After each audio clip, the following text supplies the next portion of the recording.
Aberystwyth is a Victorian seaside resort, a university town, a cultural capital, and it's now officially recognised as a UNESCO City of Literature, or Dinas Llên. If you've got 48 hours here, here's how to do it. We're starting our trip on the north end of the prom, where you can hop on the Aberystwyth Cliff Railway, the longest electric cliff railway in the UK. Or if you're feeling energetic like us, you can walk up. We are meeting Georgia Ruth, local singer and author, who lives in Aberystwyth with her husband and 3 children. Croeso i Aberystwyth.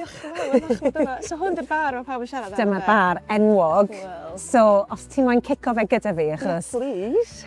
Dim syniad i fi pwy nath ddechrau hyn, Ie. ond am ryw reswm, ti'n gofod wneud e, neu ti'n cael look really drwg. Oh gosh, okay, Ni'n ffain nawr. Okay. So ges ti dy eni yn Aber felly? Wel, na, so nes i symud i Aber pan o'n i tua 2.5, ond dwi'n cofio dim byd cyn Aber, really. So mae'n teimlo fel sef wedi cael ei yngeni yma, ti'n gwybod? Di bod yn erioed. Ie, a hwn yw adre. Llyfr dy fiwsig di felly, ti wedi teithio dros y byd, rili, yn perfformio mewn llwyth o ddinasoedd gwahanol. So beth yw am Aber yn ymwedig sy'n dydynnu di nôl, a beth oedd yn eich di isio dod nôl i fan hyn i fyw?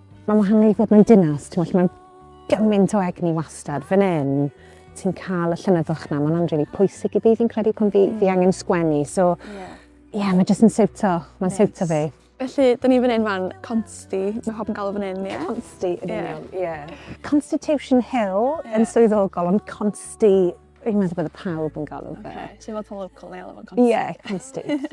Ie, mae fe jyst, ti'n cael rhyw perspectif ar y dre os ti'n dod lan fan hyn. Ti'n cofio siap y bai, ti'n cofio y dyffrynnoedd na sy'n cymreidol Cwm Ystwyth, a ti'n sylwi bod Aber jyst mewn lle rili diddorol, ti'n meddwl, ti Iwerddon jyst draw fyna, Pen Llyn draw fyna, a ti'n gweld y gyd o lan fan hyn. Mae'n sweet spot. Mae'n sweet spot. If you don't fancy walking up, you could climb up Pen Dinas. Hwna yw Pen Dinas, yr un... Gosat, Ie. neu? Ah, okay. An Iron Age hill fort crowned by the Wellington Monument. It's one of the best panoramic views in Ceredigion. After all that exercise, you'll definitely deserve a session at Sauna Aberystwyth, a wood-fired sauna right by the sea. Iawn, so Iolo, neis cyfarfod chdi. Chdi sy'n rhedeg Aberystwyth hefo dy frawd ynde. A da ni wedi bod mewn lot o busnesau annibynnol yn Aberystwyth. So os oes rhyw deimlad o gymuned rhwng y busnesau yma? Ie, na, fi wedi gyfer magu, tyfu lan yn Aberystwyth. Di bod off yn teithio, di dod nôl, setlo lawr fan hyn, a mae just fel, naws cymunedol wastad, just fel pawb yn helpu pawb, a ers i ni dechrau'r busnes, mor gymaint o unigolion, busnesau lleol wedi just fel, helpu ni. Ond os yna bobl yn dod i Aberystwyth, be sy'ch chi'n rhoi fatha top tips a lle dyn nhw fynd? Llefydd. Number 1, Pontyfynach, Devil's Bridge, gwesti hafod, bwyd neis, diodydd, setting, anhygoel, Devil's Bridge Waterfall. Ti da'r lôn Elan Valley sydd ddim yn rhy bell o fyna, a wedyn Nant yr Arian, lle maen nhw'n bwydo'r Red Kites. Sy'n ar gau ar hyn o bryd, ond mae jyst y safle yn anhygoel. Constitution Hill, Andracw, a wedyn rheilffordd wedyn, Rheidol. Ti bi ar sôn yma, ond ti hefyd yn defnyddio fo yn ddyddiol o'n i'n clywed? Ie, so bron pob bore, so fi'n tanio fel lan am fel 3:30 bob bore, erbyn yr sesiwn cyntaf 7 o gloch. So wrth fi tanio lan, fel arfer jwmpo mewn y môr, gael blast bach oer, a wedyn just neidio mewn i cynnesu lan, gwisgo, so yeah. What a life. Neu adl i chdi wneud y dip, dwi'n meddwl, dwi'n iawn yn... Yeah, I'm going in. Everyone in Aber raves about Medina, so we just had to come here for lunch. Aberystwyth does food really well. If you're looking for culture while visiting Aberystwyth, remember to have a look at what's on at the Art Centre. It's one of the largest art centres in Wales. There are so many shows and exhibitions on, there's something for everyone. For the night, we're checking into the Glen Gower. It's right on the seafront, exactly where you want to be. What a view.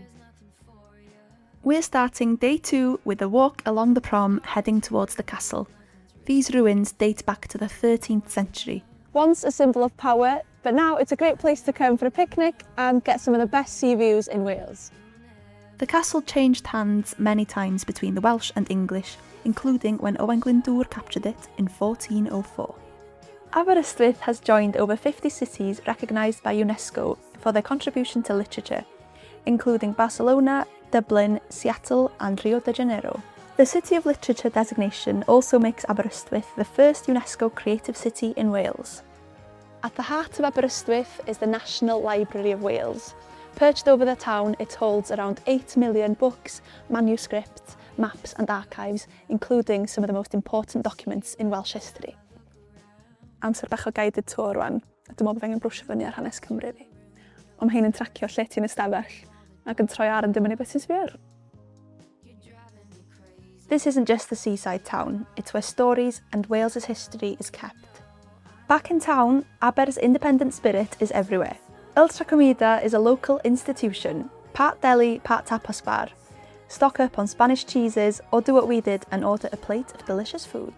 To discuss the town's new UNESCO status, we're meeting Hywel Griffiths, the town's poet who in 2015 won the chair at the National Eisteddfod. Lle ti Hywel yn gweithio i'r brifysgol yma yn Aberystwyth, a mae'r dre wedi cael ei enwi yn ddinas lle yn erbyn hyn. Allai ddeutha ni chydig bach am hynna ac cefndir tu ôl i'r teitl?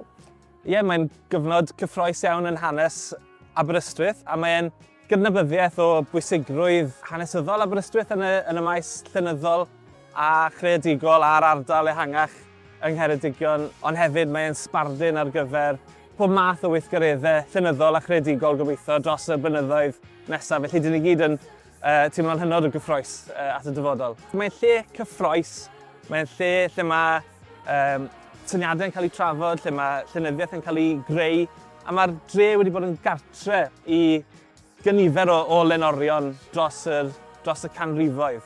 A mae gymaint o hanes yn llenyddiaeth ni yma. Ie, fatha rhyw galon ceddolydol yng Nghymru, math o beth. Dwi'n meddwl bod lleoliad daearyddol y lle yn rhywbeth i wneud efo hefyd, oherwydd mae pobl yn tueddu i ddod i Aberystwyth i gwrdd am wahanol resymau.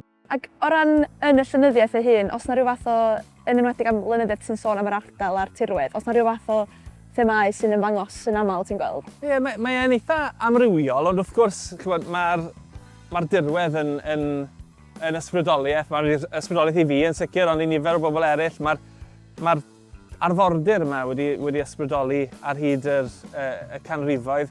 Mae'n arfordir sydd yn newid o ddydd i ddydd ac o dymor i dymor ac o flwyddyn i flwyddyn, ond hefyd mae'n rhywbeth parhaol hefyd yn y fe, mae'n dal yma. Felly mae'r cyfuniad na o rhywbeth sydd yn barhaus ond hefyd yn newidiol, dwi'n meddwl, yn ddiddorol. Ond dwi'n meddwl hefyd eto, oherwydd bod yn enwedig myfyrwyr yn dod yma i gwrdd a bod unrhyw fath o grochan ar gyfer syniadau radical. Dwi'n meddwl bod Aberystwyth wedi bod yn lle mae llenyddiaeth ynglyn â'r iaith, a ymgyrchoedd iaith a gwleidyddiaeth wedi bod yn bwysig iawn dros y degawdau hefyd. If you ask any students where's the best pub in Aber, they'll probably say yr hen Lewdy. One of the most unique sights in Aberystwyth is the starlings dancing in the sky. You have to try to catch this view if you can. They appear just before sunset from late October to February, flying over the pier and the promenade. I've had the perfect 48 hours in Aberystwyth. If you're looking to plan a trip, here's a rundown of what I got up to so you can add these to your itinerary. Take a walk along the prom, without forgetting to kick the bar of course. Head up Consti for a panad and a panoramic view. Relax in the gorgeous sauna Aberystwyth. Have a lunch stop at Medina, one of the amazing independent restaurants in Aberystwyth. Pop into the arts centre, get a good night's rest at the Glen Gower. Stroll through the ruins of Castell Aberystwyth. Explore the beautiful National Library of Wales, and finish off with a stunning meal at Ultra Comida.